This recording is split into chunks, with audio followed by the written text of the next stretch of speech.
Okay, so shalom, early morning, and I want to go over the Torah specifically for the lost found Black and Latino Jews.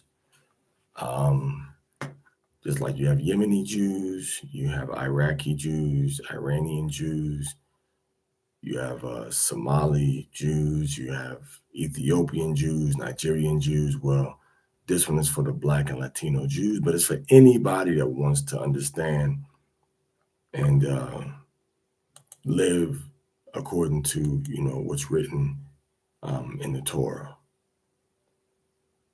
Okay, so this is kind of where we are right now. Um, so this information is basically going to go into some of the main some of the main categories of the Torah laws that are in the Bible that were given to our ancestors to keep. It's probably you know a lot of information that it takes a lifetime to understand thoroughly, but we're going to just go into 33 of the categories, um, which I put together from the for one of the first summits that we had distributed for Mashara Yasha Allah. All right, so here we go with that. Um,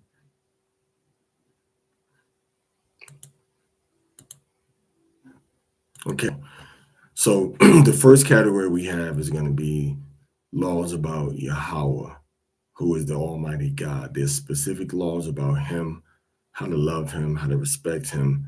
Nothing difficult here. Okay.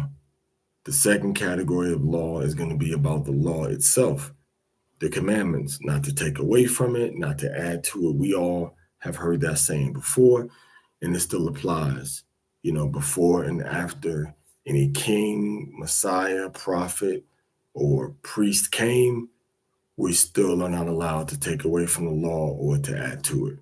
All right, so that's about the Torah itself. Now we have different signs and symbols as representative of the promises, the covenants that we made with Yahweh. We have circumcision, we have fringes, we have tefillin, right, which you wear on your forehead and on your arm. We have mezuzahs on the frame of your house, so we have signs and symbols. Now we have laws about prayer and blessing. Right? We have laws about praying toward Jerusalem, or praying to Yahweh rather, and not to pray to any other stones. We have laws. The fifth category of law we have is about love and brotherhood. Okay, loving your neighbor, um, not having a grudge. All right. Sixth category is the poor and unfortunate. And all of these laws you can see are beneficial for society and how we interact with each other, as a people, chosen people, and as human beings. And our experiences in the Americas is going to be different than the experiences of other Israelite or Hebrew uh, communities around the world. So our application, our halakha is maybe slightly different, but um, the general understanding of it should be the same, right? Seventh, we have laws about how to treat a Gentile, how to treat Gentiles. All right. So we have laws about how to deal with them. Um, we have laws about when they want to deal with the God of Israel, and when they don't want to deal with the God of Israel, which is Yahweh. So we have different laws that apply, in different circumstances. Okay. We have laws about marriage, divorce, and family. Right. Those are good laws to know and understand about, you know, setting up a righteous structure in our community. So this is another set of laws. Again, these are laws that are easy to understand, easy to apply, and nothing indicates that they're quote unquote done away with. Okay. We have the law of forbidden sexual relationships, about incest, about being too close or involved with certain family members. For the most part, this deals with family members or the direct spouse of blood family members. Okay. We have laws about times and seasons. Now, this is a set of laws that must be understood very clearly. We have the laws about the new month, laws about the Sabbath, so many laws about the Sabbath, and laws about the holy days that we're supposed to be observing. Again, nothing hard about this. These laws are not something that you can look at and say, this is done away with. So far, we've seen nothing that doesn't make a practical, um, a practical, rational, understandable case for obedience, no matter what century we're in. So these are things that we can still see. We should be keeping our Passover, all right, Feast of Trumpets. Now we come to a case that's a little more challenging for people. Um, the dietary laws. And as we know about the law itself, it already told us not to take away from it, not to add to it. So these are the laws about dietary. So you have to decide whether you're going to obey what the Creator said or whether you're going to disobey Him. Okay, these are dietary laws. So many dietary laws. If you like, you can pause it, blow it up, and read them. Now, we have laws about business practices also. Business practices, when you give somebody collateral, when you make sure that your measurements and your weights are correct, laws about lending to somebody that's poor. So these are all laws that we have. We have another set of laws dealing with employees, servants, and slaves. All right, we did have slaves, which are workers. All of us are pretty much wage slaves, but we get paid a little bit for a lot of our time. All right, so the employees, servants, and slaves, we have specific laws um, about these categories of people.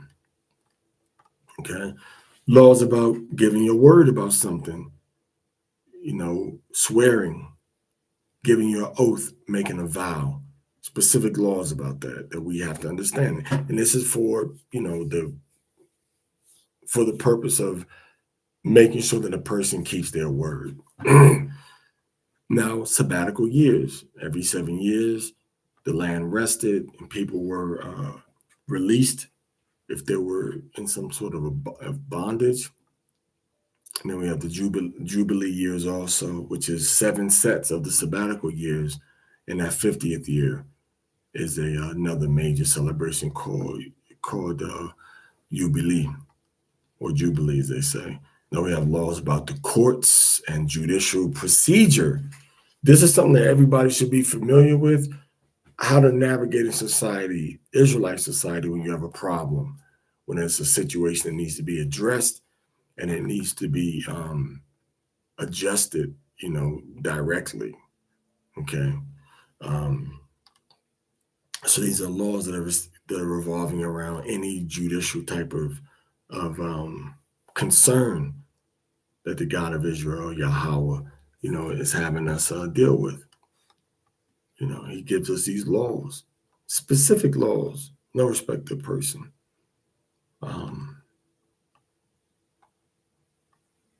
Okay, so now we also have number 16, injuries and damages. What if you get hurt? What if you damage somebody's property? So these are about, you injuring somebody. This is actually dealing with the injury of a person, not property. All right, injury of a person, property and property rights. Okay, what are your rights? Okay, how do you get rights to a property? All right, what if you sell your house in the city and then outside the city? All right, what if you come across something that belongs to somebody else? Now we have criminal laws, number 18. And these laws are all very practical, and you can understand the need for these laws. As a matter of fact, the laws that people are saying that these laws are done away with, there's no country that doesn't have laws that fit into these categories. All right. Laws about punishment and restitution. Laws about prophecy. Laws about idolatry, idolaters, and idolatrous practices, giving worship and attention to another God besides Yahweh. All right. Agriculture and animal husbandry. So we have laws about these things. And America, again, has the same type of laws. Laws about clothing. America has specific laws, and then they have a de facto type of laws. Laws like when you go in the courtroom, you don't go before the judge with your hat on, or you don't go before a judge in Daisy Duke shorts and a halter top when you're trying to get off of a case. Laws about different fabrics you mix together. Laws in the Bible. Wool and linen. The type of clothes that men and women wear are gender specific. All right. Now we have laws about the firstborn. How do you deal with redeeming that child from Yahweh, which is you must do it. All right. Pidyon Haban, you must redeem that child. All right. Laws about the high priest, the priests themselves, and the Levites, which applies to the Limba tribe, the people in Haiti, as well as the Levites to live amongst mostly every Jewish or Israelite diaspora throughout Europe, Asia, and Africa. So we have laws about the high priest, laws about the priest, and laws about the Levites. Okay. Very strict laws because the Levites are supposed to be set apart from everybody else. Laws about the tithes, which was 10% of what grew from the ground or your animals, and taxes and the terumah, the offerings. So these are all the laws dealing with the tithes and taxes and offerings to Yahweh. Laws about the temple, the sanctuary, and sacred objects. Don't you have laws in your church or your synagogue or wherever you worship at about that place? You maybe, children can't chew gum in there. It may be that the deacons have to make sure the bathrooms get cleaned up before the night is over, before the next service starts. Okay. The oil has to be up there. The pastor's pitcher with the water. So we see these things in our common society and common institutions that we're used to, but the Bible has those same exact categories. More importantly, all right, because they come from Yahweh. All right. So the temple, sanctuary, and sacred objects. Okay. A lot of laws about that, right? Laws about ritual purity and impurity and clean and unclean. Your foods, contact when somebody has a running sore, when they have pus coming out of their body, when they have blood coming out that just, is not stopping. You see, these are all laws that we see in society now. These are all things that we can see in society that are observed in one way or another. In other words, if somebody has a leaking sore due to diabetes, they're not just walking around, right, letting everything just get all over the place. They wrap it up. And usually they kind of stay out the way a little bit. And sometimes they even have to get admitted into the hospital. So we have laws about things like that. And it goes from our bodies to the foods that we eat to when somebody expires, somebody passes away. All right. Laws about lepers and leprosy. All right. So we have laws here about lepers and leprosy, right? And these laws are meant to be observed because of different skin diseases and different infections that can pass on. So this is a safety measure, clearly a safety measure that still should be observed in the time that we're living in now. And winding up here, we got 4 more. These are the laws about rulers and the king. Okay, rulers and kings, high-level rulers. What's expected of them? How do you treat and respect them? Okay. Laws about Nazarites, right? Men that took a certain vow not to do certain things for a certain time frame, and they had to eat a special diet. So those are the Nazarites. All right. And now remember this number 12 up here wasn't numbered. Boy, not number 12, but after number 12 is not numbered. That's why it says 32, but it's really 33 because this one right here was not numbered. All right, there's an error. So the last category, which is the 33rd category, is the laws about going to war. What country doesn't have laws about going to war, about defending your people, or about attacking somebody that you know is going to do you harm if you don't? So these are the wars um, of Israel, and these are the laws pertaining to the laws of Israel. Now, entries can be uploaded and deposited with archives, the archives and record offices for public view and access. That means that this copy will be saved in our records office of Banya Yasha'Allah or Mashara Yasha'Allah for you to be able to go back and look at. And if you want, a copy, just go ahead and send an email here, banyaunite@gmail.com, and just say, when you send the email, just say Torah doctrine. They say Torah doctrine, right? And these are the elders that are responsible for this information being shared, myself and Elder Judge Nathaniel Allah. All right, so that's going to do it for now.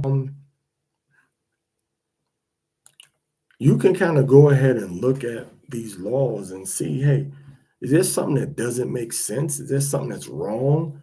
Is there something that we don't see being reflected in our modern society now?